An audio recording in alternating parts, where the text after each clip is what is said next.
Alright, on the countdown of the top 10 coolest, awesomest looking doctors. We have number 10, drumroll, Chris Eccleston. Remember him?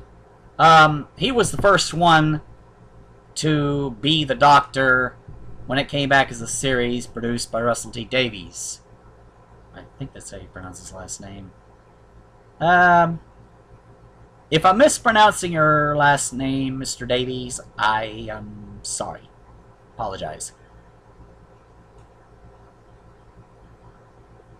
I'm sorry. Very, very, very sorry. Okay, there's a very bad David Tennant impression. Okay, Eccleston, his star quality is 6.5. Most of that was him riding the wave of viewers having withdrawals from a lack of Doctor Who. Viewers wanting to see just about anyone play the Doctor. I think people would have accepted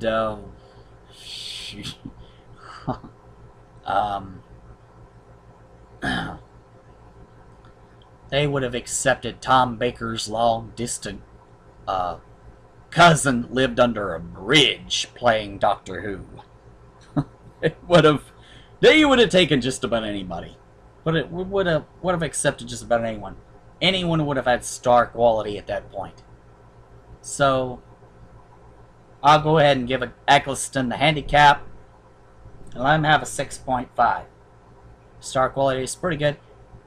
It could have been better, but, you know, let's face it, Eccleston's no Tennant. No David Tennant. He ain't no David Tennant. He sure as hell ain't a Tom Baker. That's for sure. So, 6.5. Fratability. Even though Eccleston wore a leather jacket, he was just way too serious. You know, he had this solemn look on his face as though he had nothing to be cheerful about at all. Well, just about. He had his moments, but I just don't see a fraternity accepting. If he felt the need to join one, he might just barely be able to get his foot in the door if he begged them enough, if he fell down on his face and told me to do anything, just about, except kill people. One might. A desperate fraternity. 2.5. Dateability.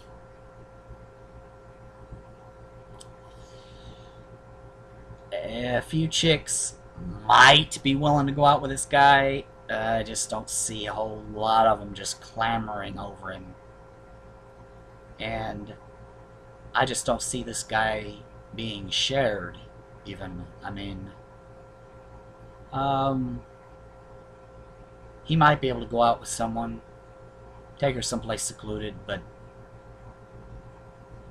I don't think she would be seen with him in public. So 2.2, not very much, no.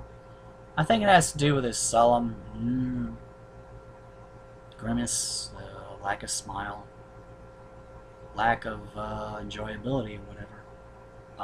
Looseness. The leather jacket's something loose, but it doesn't even get half, so 4.1. I think I rated him very generously on those traits. Overall, he gets a 3.82, which is higher than Colin Baker. He barely makes it into the top 10. Skids into the top 10 by about a 0.3. So, congratulations, Chris. You're in the top 10. But once Matt Smith regenerates in the next Doctor, probably not for long.